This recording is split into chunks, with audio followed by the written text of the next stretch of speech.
Aiden group की complete report आई है Adani group के लिए, जिसके रिलेटेड काफी सारा कंफ्यूजन बढ़ रहा है। बल्कि हमने कल के दिन देखा कि अडानी ग्रुप के मेजॉरिटी स्टॉक्स टूटे हुए भी थे। सबसे पहले आपकी रेफरेंस के लिए कंप्लीट रिपोर्ट का लिंक मैंने डिस्क्रिप्शन में पहला लिंक डाल दिया है। आप खुद चाहे तो आराम से अपने घर पर बैठ के उस रिपोर्ट को पढ़ सकते हैं। इंपॉर्टेंट पॉइंट्स मैं आपको समझाने की कोशिश करता हूं। पहला पॉइंट क्या आ रहा है, $100 बिलियन की नेटवर्थ बढ़ी है अडानी साहब की पिछले 3 सालों में, जो एक सस्पेशन क्रिएट करती है। आज के दिन जो अडानी ग्रुप की कंपनीज है उसकी जो करंट रेशियो 1 से कम है।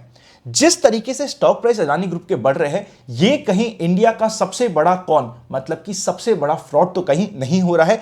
इससे रिलेटेड बहुत सारी डिटेल्स उस कंप्लीट रिपोर्ट में दी गई है। रिपोर्ट आप पढ़ सकते हैं। मैं इसके मेन कंक्लूजन पॉइंटर्स आपको बताने की कोशिश करता हूं। देखिए, अगर अडानी ग्रुप को कभी भी कुछ होता है तो दिक्कतें हमें कहां कहां आएगी उसे समझते हैं। सबसे पहली दिक्कत, अगर आपको पता हो कि एलआईसी ग्रुप का टोटल एक्सपोजर है रफली 12 से 13 लाख करोड़ का मार्केट में, उस 12 से 13 लाख करोड़ में से 1 लाख करोड़ सीधा सीधा इन्वेस्ट हो रखा है अडानी ग्रुप की कंपनीज में। मतलब जितने भी पॉलिसी होल्डर्स हैं वो भी रिस्क में आ जाएंगे अगर अडानी ग्रुप में बहुत मेजर क्रैश या फिर करेक्शन देखने को मिला। और ये जो एक्सपोजर लिया है एलआईसी ने, ऐसा नहीं है कि नीचे के भाव में ले लिया हो। अभी पिछले 6 से 8 महीने में ये कंप्लीट एक्सपोजर का मेजॉरिटी पार्ट लिया गया है, जो एक क्वेश्चन का पॉइंट हो जाता है। सेकंड, पीएसयू बैंक ने बहुत सारे लोन्स दे रखे अडानी ग्रुप को। अब इससे फर्क क्या पड़ जाता है, देखिए एक जस्ट मैं एग्जांपल दे रहा हूं आपकी अंडरस्टैंडिंग के लिए। सपोज करते हैं अडानी ग्रुप ने कहा कि हमारे पास ये 100 करोड़ के शेयर्स हैं, आप ही हमारे शेयर्स रख लो, इस शेयर्स को प्लेज करके हमें लोन दे दो। और आप सपोज करते हैं 50% का लोन दे दिया, 50 करोड़ का हमारे पास लोन आ गया। कोई रिस्क नहीं है, 100 करोड़ के शेयर से 50 करोड़ का लोन है। पर अगर 100 करोड़ के शेयर्स की वैल्यू टूटती है, ध्यान से समझिएगा, ये पॉइंट बहुत इंटरेस्टिंग पॉइंट है, छोटा सा पॉइंट है बट बहुत इंटरेस्टिंग है। अगर मेरी 100 करोड़ की शेयर्स की वैल्यू टूट के रह जाती है 60 करोड़ रुपए, तो जो मेरा एक्सपोजर था, जो मैंने 50% के हिसाब से दिया था, उसका परसेंटेज तो बहुत ज्यादा बढ़ चुका है और मेरी रिस्क एज अ बैंक बढ़ गई है। अगर मेरी रिस्क एज अ बैंक बढ़ेगी तो मुझे बहुत ज्यादा डेंजर हो सकता है। स्टॉक मार्केट में भी मुझे बीटिंग देखने को मिलेगी और कंप्लीट मेरे सिस्टम पे, स्पेशली व्हेन मैंने एक ही ग्रुप को बहुत बड़ा लोन दे रखा है, दिक्कतें आ जाएगी। ये होती है सेकंड दिक्कत। इसी की वजह से कहा जा रहा है कि अगर अडानी ग्रुप में बहुत ज्यादा दिक्कत होती है या फिर फेल होने की बात होती है तो कंप्लीट बैंकिंग सिस्टम में, स्पेशली पीएसयू बैंक में मेजर डेंट आ जाएगा।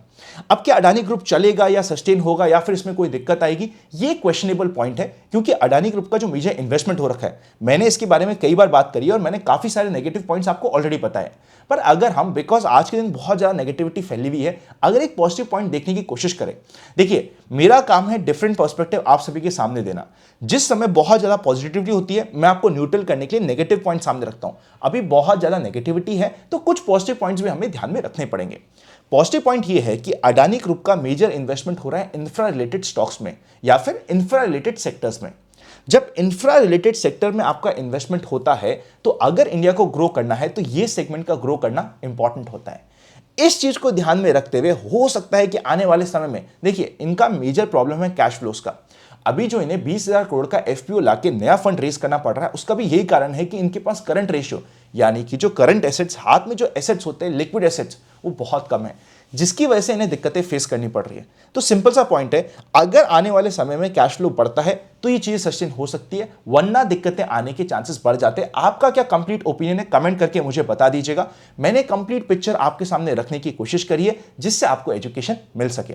अब हम सीधा चलेंगे स्क्रीन के ऊपर और समझने की कोशिश करेंगे कि भैया निफ्टी में हमारी क्या एक्सपेक्टेशंस है और निफ्टी ने एक्चुअली किया क्या है कल के दिन। Let's go. सबसे पहले हम एफआईआईज और डीआईएस के मोमेंटम को चेकआउट कर लेते हैं। 25 को एफआईआईज ने 2400 करोड़ के आसपास की सेल करी है और डीआईएस ने सिर्फ 1378 करोड़ की परचेस करी है, जिसकी वजह से ऑब्वियसली मार्केट प्रेशर में था। चलिए अब कंप्लीट डिस्कशन कर लेते हैं निफ्टी का इंट्राडे पर्पस के लिए और चीजों को समझने की कोशिश करते हैं। देखिए, अगर आपको याद हो तो हमने कल के दिन एक्सपेक्ट किया था, कि 25 को क्या होगा, एक बड़े मोमेंटम का दिन होगा, स्पेशली 11, साढ़े 11, 12 बजे के बाद। पर मार्केट ने कहा कि भैया मैं 11 बजे तक क्यों रुकूं। देखिए, हम यहाँ पे एक एक्सपेक्टेशंस बनाते हैं, पर जो मार्केट कर दे वो फाइनल होता है। और मार्केट ने स्टार्टिंग में ही जो हमारा एक इंपॉर्टेंट लेवल था 18,050 के आसपास का, इसको तोड़ के नीचे जाया और जैसे ही नीचे गया, ये नीचे के मोमेंटम में जा चुका था। अब अगर हम यहां पे एक्सपेक्ट करें और एक बार डेली चार्ट पे जाके चेकआउट करें तो हम समझेंगे कि मार्केट कुछ भी नहीं कर रहा है। जो रेगुलरली करना है इसको कि भाई एक छोटी सी रेंज 17,700-800 से लेके 18,300 के बीच में ये जिगजैग करते जा रहा है। एक्सपायरी थी तो ये थोड़ा लंबा कर गया, फिर वापस अपने सपोर्ट के आसपास आ गया। यही टाइम पास ये कर रहा है। अब इंट्राडे पर्पस के लिए चीजों को चेकआउट करने की कोशिश करते हैं, क्योंकि हमें कल के दिन यानी कि 25 को एक बड़ा मोमेंटम मिला है। हो सकता है कि 27 ऑफ जैन को थोड़ा सा मार्केट कंसोलिडेट करने की कोशिश करे। अगर हम स्ट्रेंथ की बात करें और पॉजिटिव ट्रेड की बात करें तो जब मार्केट 18,050 के ऊपर सस्टेन करे तभी हमें पॉजिटिव ट्रेड मिल सकेगी। अगर हम नेगेटिव ट्रेड की बात करें या फिर शॉर्ट करने की बात करें तो बेस्ट होता है कि मार्केट ओपन हो, यहां पे जिगजैग करे और जब अगर इस लेवल के आसपास नेगेटिव कैंडल बनाए, मतलब 18,050 तक जाए और फिर एक यहां से एक रिवर्सल कैंडल बनाए, तो वापस से हमें रिवर्सल मिलने के चांसेस बन जाते हैं। कॉल और पुट दोनों सेल करने का एक इंपॉर्टेंट एरिया वापस से आ जाएगा, पर हमें पहले 1 घंटे ऑफ द मार्केट के लिए वेट करना पड़ेगा कि भैया पहले 1 घंटे में मार्केट में क्या हो रहा है, उसके अकॉर्डिंग यहां पे काम बन सकता है। अगर हम सपोर्ट की बात करें तो 17,700, 750, 800 के आसपास का लेवल अभी भी एक इंपॉर्टेंट सपोर्ट रहेगा, पर मार्केट ने 2-3 बार इस लेवल की रिस्पेक्ट कर ली है। अगर मार्केट कभी चाहे तो थोड़े समय के लिए अगर अपने नीचे के लेवल पे जाता है जो होता है 17,500, जो इसका 200 डे मूविंग एवरेज भी होता है, तो टेंशन की बात नहीं होती है। बैंक निफ्टी का डिस्कशन करें तो सिंपल सा इंट्राडे पे आपको सेम चीज मिलेगी। देखिए डरने की बात नहीं होती, इट्स एब्सोल्युटली ओके। हमने एक्सपेक्ट किया था कि जैसे ही मार्केट 42,400 के लेवल को अंडरकट करेगा एक बड़ा मोमेंटम नेगेटिव साइड में दे सकता है, जो उसने दे दिया। अगर बैंक निफ्टी को देखते हुए बात करें तो और अगर इसमें बाउंस आना है तो 41,200 के आसपास से ही बाउंस आने के सबसे ज्यादा चांसेस रहते हैं। तो ये लेवल एक इंपॉर्टेंट रहेगा, मतलब जहां पे मार्केट खड़ा है इसी लेवल के आसपास से अगर बाउंस आना है तो आना पड़ेगा, वरना अगर मार्केट ये 41,200 के नीचे ज्यादा सस्टेन होता है तब तो नेगेटिव हो जाएगा, और बल्कि मैं तो कहूं 41,500 के नीचे भी अगर मार्केट जाता है तो नेगेटिव हो जाएगा। इसको ज्यादा देर इसके नीचे सस्टेन, मे भी हम कह सकते हैं कि 1 आध घंटा मार्केट की इच्छा हो गई चले गया तो इट्स ओके, वरना अगर इसके नीचे ज्यादा और वक्त बिताएगा तो हमारे लिए नेगेटिव पॉइंट हो सकता है।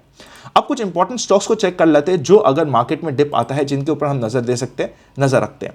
सबसे पहले ग्रेविटा, कल के दिन भी मार्केट चाहे टूटा हो, ये एकदम अपने टॉप के ऊपर क्लोज हुआ है। 462 के आसपास का इंपॉर्टेंट सपोर्ट रहेगा। कभी भी मार्केट में प्रेशर के कारण अगर ये स्टॉक टूटता है जो अभी तक अपनी स्ट्रेंथ शो कर रहा है, तो ये स्टॉक हमारे लिए सबसे इंपॉर्टेंट रह सकता है, तो इसके ऊपर स्पेशल नजर होना जरूरी है। नेक्स्ट है रूट। देखिए ये क्या हो रहा है, ये अपने इंपॉर्टेंट लेवल पे सस्टेन करके निकलने की कोशिश कर रहा है, जो होता है 1250 के लेवल्स के ऊपर। इसके ऊपर जाते ही ये वापस से एटलीस्ट हमें 1350 तक का रैली दे सकता है बहुत ही आराम से, और यहां पे हमारा रफली 1200 रेदर 1180 के आसपास का एक छोटा सा स्टॉप लॉस मेंटेन हो सकता है। फाइनल इंपॉर्टेंट स्टॉक है ग्रीन रीच। देखिए ये एक छोटे से कंसोलिडेशन में टाइम पास कर रहा है। अगर ये कभी भी क्रॉस करके 500 के ऊपर निकलता है तो एक बड़ी रैली के लिए रेडी हो सकता है। वॉल्यूम्स भी आप नीचे चेकआउट करेंगे तो कोई ज्यादा वॉल्यूम्स नहीं है, ठीक ठाक वॉल्यूम्स है, कम वॉल्यूम्स है। 500 के ऊपर एक परफेक्ट एंट्री के लिए ये धीरे धीरे रेडी होता जा रहा है। आई होप आज की वीडियो में आपको मजा आया होगा। एक फाइनल पॉइंट आपके साथ डिस्कस कर लेता हूं, जो हमारी 26 ऑफ जैन का स्पेशल ऑफर है उसका आज है लास्ट डे। अगर आप यूज करना चाहते हैं तो कर लीजिए। 12 मंथ्स एडवांस लर्नर्स कोर्स में, बिकॉज काफी सारे लोग कह रहे थे कि वो लास्ट टाइम लेना भूल गए थे, इस बार स्पेशली 26% का डिस्काउंट रखा है, और secret of money making batch और प्रीमियम लर्नर्स कोर्स में भी 10% का डिस्काउंट है। Secret of money making course मेरे हिसाब से सबसे इंपॉर्टेंट होता है, जिसको आपको कंसिडर करना चाहिए। ये आपके लिए काफी इंपॉर्टेंट हो सकता है। सी यू वेरी सून।